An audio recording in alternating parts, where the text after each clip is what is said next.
Eriyad Valiyara family അസോസിയേഷന്റെ നേതൃത്വത്തിൽ വലിയാറ കുടുംബ സംഗമം സംഘടിപ്പിച്ചു. എറിയാട് ചേരമാൻ മിനി ഗാലക്സി ഓഡിറ്റോറിയത്തിൽ നടന്ന കുടുംബസംഗമം കുടുംബാംഗങ്ങളുടെ സ്നേഹവും സൗഹൃദവും ഊട്ടിയുറപ്പിക്കുന്ന വേദിയായി. ഡോക്ടർ സുലേഖ ഷാഹുൽ ഹമീദ് കുടുംബസംഗമം ഉദ്ഘാടനം ചെയ്തു. നമ്മുടെ നാട്ടിലെ വ്യത്യസ്ത മേഖലകളിൽ പ്രവർത്തിക്കുന്ന എല്ലാവരെയും ഒരു കുടക്കീഴിൽ കൊണ്ടുവരാൻ കഴിഞ്ഞു എന്നുള്ളത് ഒരു വലിയ നേട്ടമാണ്. അത് നല്ല തുടക്കമാവട്ടെ. അതിനിയും വളരെ ശക്തമായ രീതിയിൽ മുന്നോട്ട് പോട്ടെ എന്ന് ആശംസിക്കുകയാണ്. കുടുംബ ബന്ധങ്ങളെക്കുറിച്ച് നമ്മുടെ കുട്ടികളെ ബോധവാന്മാരാക്കാനും മറ്റുള്ളവരെ പ്രയാസങ്ങൾ അറിയാനുള്ള മനസ്സുണ്ടാക്കാനും നമ്മുടെ കാരണവന്മാർ നമുക്ക് നൽകിയുള്ള സ്നേഹവും സൗഹാർദ്ദവും എല്ലാം വരും തലമുറയിലേക്ക് കൊണ്ടുവരാനും അന്യോന്യം തിരിച്ചറിയാനും ഉള്ള ഒരു വേദിയായിട്ട് തീരട്ടെ എന്ന് ആശംസിക്കുകയാണ്. ഇവിടെ സന്നിഹിതരായിട്ടുള്ള ഓരോരുത്തരും സാന്നിധ്യം കൊണ്ട് തന്നെ ഇത് വളരെ വലിയ റിച്ച് ആയിട്ടൊരു അനുഭവമാണ്. എല്ലാവരും പ്രയാസങ്ങൾ കണ്ടറിയാനും അതിനുള്ള പരിഹാരങ്ങൾ നിർദ്ദേശിക്കാനും എല്ലാവർക്കും കഴിയട്ടെ എന്ന് ആശംസിക്കുകയാണ്. കൂടുതൽ ദീർഘിപ്പിക്കുന്നില്ല.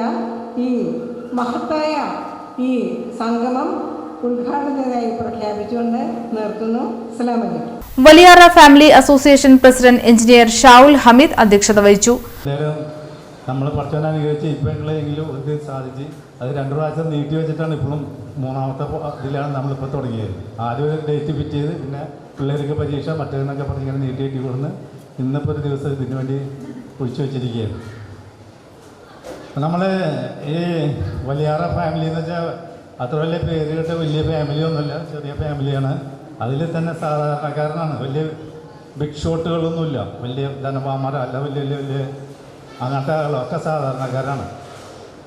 എല്ലാവരും വളരെ നിത്യ ജീവിതത്തിൽ വിഷമിച്ച് ജീവിക്കുന്ന ആളുകളാണ്. എന്നുവെച്ചാൽ സാധാരണക്കാരാണ്, മിഡിൽ ക്ലാസ് ഫാമിലിയാണ്. അതുകൊണ്ട് തന്നെ നമ്മളെ കാര്യങ്ങളൊക്കെ വളരെ ചെറിയ തോതിലെ കാര്യങ്ങളൊക്കെ നടക്കുന്നുള്ളൂ. ഈ സംഘടന ഉണ്ടാക്കിയത് തന്നെ നമുക്കെല്ലാവർക്കും തമ്മിൽ പരിചയപ്പെടാനും അവരൊക്കെ പരസ്പരം കാണാനും വേണ്ടിയിട്ടാണ്. ജീവിതത്തിലെ പല തുറകളിലും നമ്മൾ ഓരോരുത്തർ കൃഷിക്കാരുണ്ടാവും, ഉദ്യോഗസ്ഥന്മാരുണ്ടാവും, അങ്ങനെ പല മേഖലകളിൽ ജോലി ചെയ്യുന്ന ആളുകൾ. ഇപ്പം ഇങ്ങനത്തെ ഒരു ദിവസം ഒത്തുകിട്ടിയിട്ട് നമ്മളെല്ലാവരും കൂടെ എല്ലാവരും ചോദിച്ച് എല്ലാവരും പരിചയപ്പെടുന്നു. സാധാരണ ഇന്നത്തെ ഈ association secretary engineer Muhammad Riyas V സ്വാഗതം പറഞ്ഞു.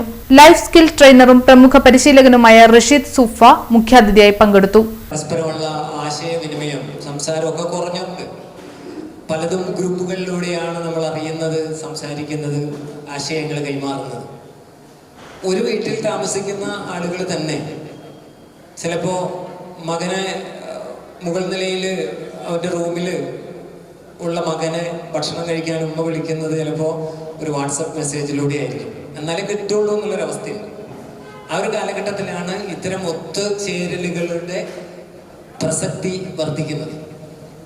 ഇന്ന് രാവിലെ മാധ്യമം പത്രത്തിൻ്റെ വാരാന്ത്യ മാധ്യമം സപ്ലിമെന്റിൽ ഒരു കഥയുണ്ട്.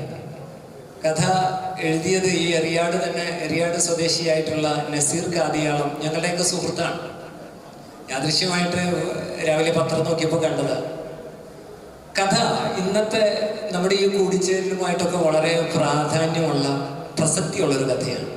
കഥയുടെ പേര് എങ്ങനെയാണ്? നാളെ ഇല്ലാത്ത കലണ്ടർ എന്നാണ്. നാളെ ഇല്ലാത്ത കലണ്ടർ. ഒരാൾ കലണ്ടർ വാങ്ങിക്കാനായിട്ട് നഗരത്തിൽ പോയി കലണ്ടർ വാങ്ങി. കുടുംബ ബന്ധങ്ങളുടെ പ്രാധാന്യം, പുതിയ തലമുറയുടെ കഴിവുകൾ വികസിപ്പിക്കേണ്ടതിന്റെ ആവശ്യകത, കുടുംബാംഗങ്ങൾ തമ്മിലുള്ള സൗഹൃദവും സഹകരണവും തുടങ്ങിയ വിഷയങ്ങൾ പരിപാടിയിൽ ചർച്ചയായി. കുടുംബത്തിലെ വിവിധ തലമുറകളിലുള്ള അംഗങ്ങളുടെ പരിചയപ്പെടൽ, കലാപരിപാടികൾ, വിവിധ മത്സരങ്ങൾ, ആദരിക്കൽ, സമ്മാനദാനം തുടങ്ങിയ പരിപാടികളും കുടുംബസംഗമത്തിന്റെ ഭാഗമായി നടന്നു. കുട്ടികളും മുതിർന്നവരും ഉൾപ്പെടെ നിരവധി കുടുംബാംഗങ്ങൾ പങ്കെടുത്തത് സംഗമത്തിന് കൂടുതൽ ആവേശം പകർന്നു. പാരമ്പര്യവും കുടുംബ ബന്ധങ്ങളും പുതിയ തലമുറയിലേക്ക് കൈമാറുന്നതിനും കുടുംബാംഗങ്ങൾ തമ്മിലുള്ള ബന്ധം കൂടുതൽ ശക്തിപ്പെടുത്തുന്നതിനും ഇത്തരം കൂട്ടായ്മകൾ സഹായകരമാണെന്ന് സംഘാടകർ പറഞ്ഞു.